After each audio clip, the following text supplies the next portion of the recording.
I was doing a 510 from Success Park and Ride in Jandakot to Fremantle.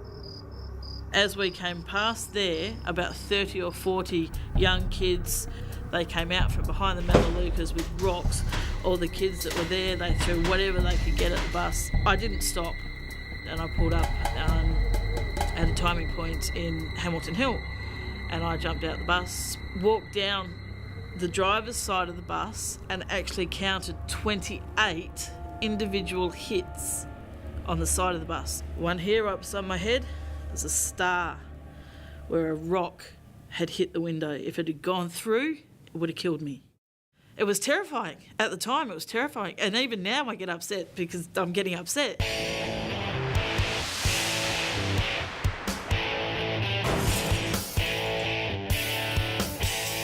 I am responsible for the safety of all my passengers, and I do take my job very seriously. But to do my job properly, I do need the help of all my passengers on the bus. Buses are big and very heavy, and it takes an enormous amount of concentration to handle such a vehicle. My main job is to make sure the passengers are safe and make sure they have a pleasant journey. But no matter how many officers we have, we can't do it alone, and we do need your help. As police officers, we're responsible for ensuring the safety of people and property. We work closely with the security officers and transit officers at the bus interchanges, and we're also there to prevent criminal activity in these areas.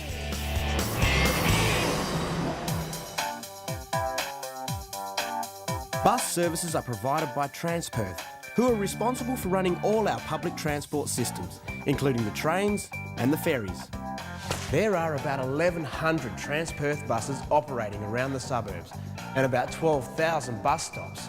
That means wherever you are, you're only a short walk away from a bus stop and a comfortable ride to wherever you want to be. Buses are good for the environment. Look at the maths. You can have 59 people in a bus with only one exhaust pipe. Or you can have 59 people in 59 cars with 59 exhaust pipes.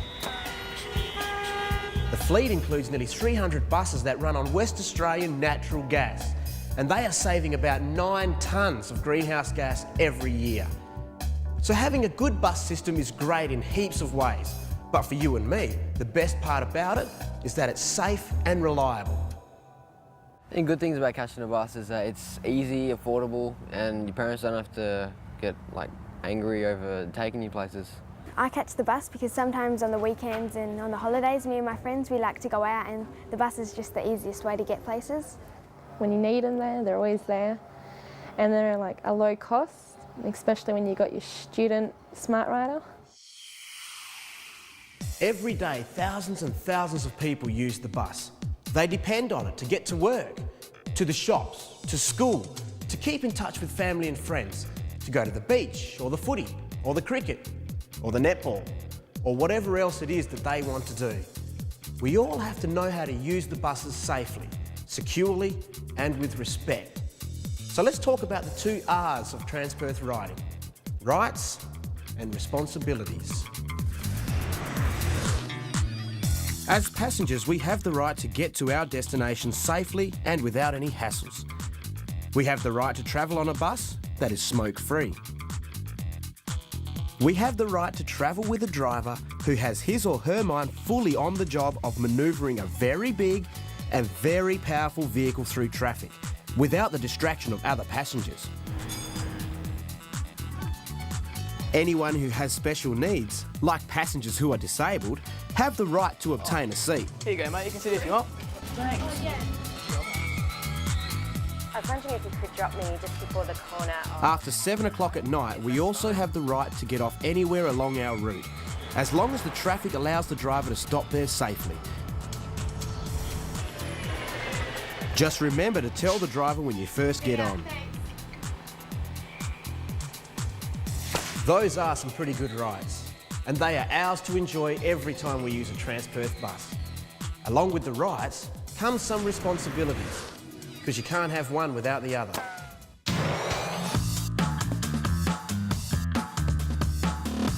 We are responsible for buying a ticket and showing it when requested by a Transperth person. We always have to carry our concession card on a concession ticket. No problem. Thank you. Thank you very much. We have to keep our part of the bus tidy and wait till we get off the bus until we open our food or drinks.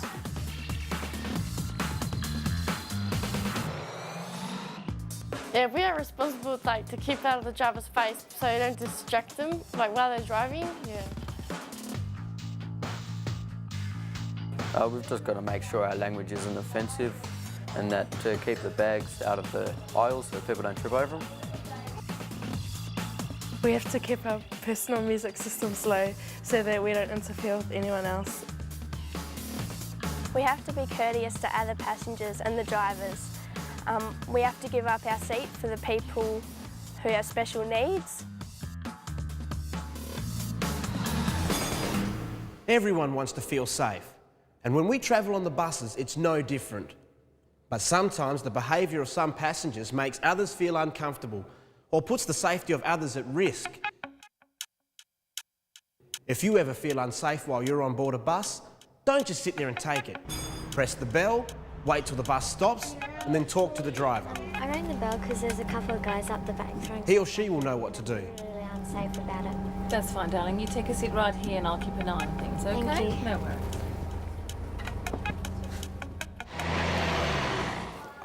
The thing that annoys me is people throwing stuff and scratching windows and being stupid. I think people hassle people on the bus because they want to make everyone think that they're tough and that this is their bus and that no one else is allowed on there. I think it's just ridiculous. They have no respect for anyone else but themselves.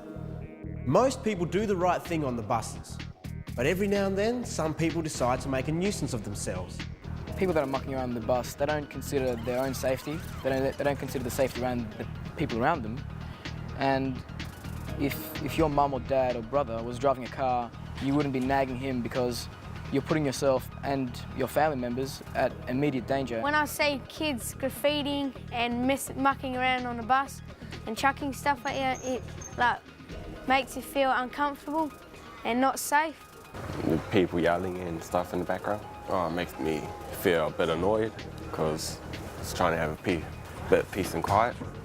It puts lives in danger, and we as professional drivers, 90% of our concentration has to be on the road. It shouldn't be whether or not a child is throwing a missile around the bus, whether a child is graffitiing the back of the seats. We have to focus on the road. That is our job, by and large. So when these kids are acting up in the way they are, it is putting lives at danger, and it shouldn't be tolerated under any circumstances. One of the most serious safety issues is rock throwing. It's stupid, it's dangerous, and for the people doing it, it's a whole world of trouble when they get caught. Transperth and the police classify rock throwing as very destructive and dangerous behaviour. Passengers can get hurt, or the bus driver can become distracted or injured, and that would put the lives of everyone on the bus at risk. Causing that kind of trouble gets the law involved in a big way. Rock throwing is a very serious offence. We've had people killed in New South Wales and we've had people seriously injured in WA. The buses do have video cameras fitted. They will film you and you will be prosecuted. Several years ago when I was driving my bus, travelling west along Marmion Avenue, just doing one of my routes, I had a missile, which I assumed to be a rock, thrown at the bus. It shattered the door on the left-hand side, and I was shouting glass, having glass put into my eye. They throw the rock and it goes through the window, hits the driver. They've turned that bus into a missile because the driver is no longer in control. It's basically a rolling death for anyone that's on the bus or gets in the way of the bus. The police can press criminal charges, so there are some serious legal consequences that the offenders will have to face up to. Throwing rocks at buses is very dangerous and it can cause serious injury and even death. If you see this kind of behaviour, report it immediately to your principal or any police officer. We want to stop this kind of behaviour. It is not fun, it is criminal behaviour, and it can lead to serious injury. I was out drinking one night with some mates and it was about 1:30, 2 o'clock in the morning. Left the group that I was with, thought I'd catch a train to another suburb. Got to the train station, no trains come, so I jumped down on the tracks and started walking. I got about 40 metres up the train track and a train had terminated, stopped for the night on a separate line. So then I started throwing rocks at it, trying to smash the windows. And what happened was one of the rocks that I threw, it rebounded back and it hit me on the side of the head. It hit me that hard that it fractured my skull and knocked me out. Then the train come and run me over. And you know, you might be looking at rail, you know, that happened with a train, and we're talking about buses here, but it's the same sort of situation. You know, you might not just injure yourself, but you could seriously injure someone else. And honestly, I don't know if I could live with myself knowing that I'd killed somebody or seriously injured somebody, especially to the way that I've injured myself. Some of the other antisocial activities that people get into trouble for include verbal or physical abuse of the driver, substance abuse on the bus or at bus stations, theft and fighting. Depending on the severity of the assault, that could get you a $36,000 fine and time in jail. Spitting at the driver is a serious offence, so drivers are equipped with their own DNA kits to identify anyone who does it. People who spit will get caught. Seat slashing, graffiti and window scratching are other behaviours that people sometimes get involved in. Maybe they think these aren't serious enough to get in trouble for, but believe me, they are. Transperth takes these things really seriously and puts a lot of effort into finding the people responsible. Graffiti, seat slashing, window scratching, it's all vandalism. It's not just a bit of mucking around, it's a crime. People doing it need to be aware that they will face serious consequences when they are caught. And they will be caught. When you're catching a bus, you know, you're like everybody else. You're just trying to get from point A to point B. You know, don't put all your burdens, all your life misery onto other passengers and the bus driver. You know, sit down, have a chat and enjoy the ride. Because, like most public spaces these days, buses are equipped with cameras. And there are more cameras than you can actually see. Some have tiny little lenses, the size of a pinhole, so it's impossible to know where they are. So even if the main camera is covered up or damaged, the other ones are still seeing everything that's going on. That means anyone causing trouble will get caught.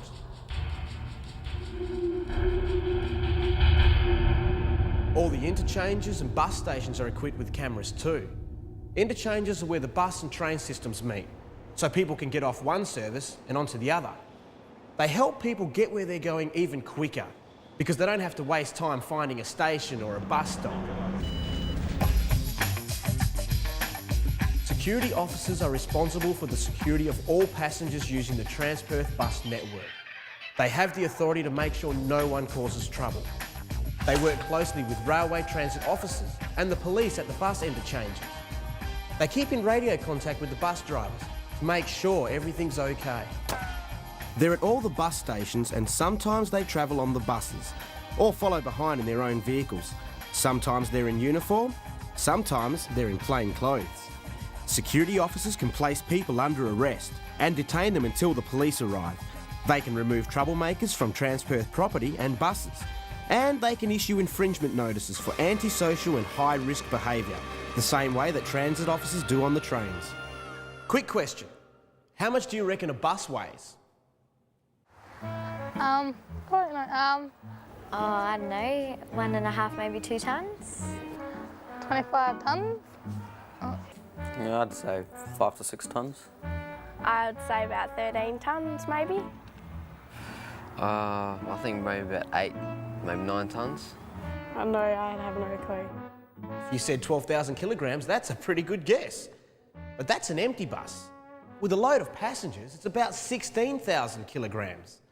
Now, I don't want to sound like a science teacher, but remember this, the heavier something is, the longer it takes to stop.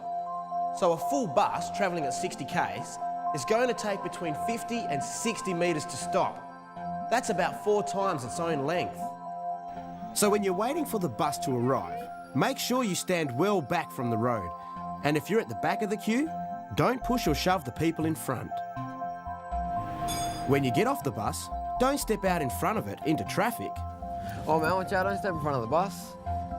It's a lot harder to stop a 12.5 metre vehicle than it is a car, and If you stand on the side of the road, count with your fingers, 1, 2, 3, 4, 5, the bus will be passed, you can cross the road. The driver is in charge of the safety of the bus and everyone in it. So follow the instructions from the driver at all times. They know what they're doing and have been trained to keep everyone on board the bus safe. Henry, I have a fight. Stand by. If passengers don't listen to instructions, the driver can stop the bus immediately and call for security or the police to come and sort it out. The driver is also responsible for keeping a record of any activity that is outside Transperth's behaviour guidelines. Who did what, where and when. That information gets passed on to the school, or the security officers, or the police. Antisocial behaviour is no fun for anyone who gets caught up in it. It's never nice to be around, and sometimes it's pretty frightening. Alcohol is often involved, but people who drink alcohol need to understand that using the buses while they're under the influence can get them arrested. When people are drunk, I think that it's pretty wrong to be on the bus with other people, especially because they make them afraid to actually catch a bus, because a bus should be a place where it's pretty safe. In every area of our lives, our behaviour has consequences.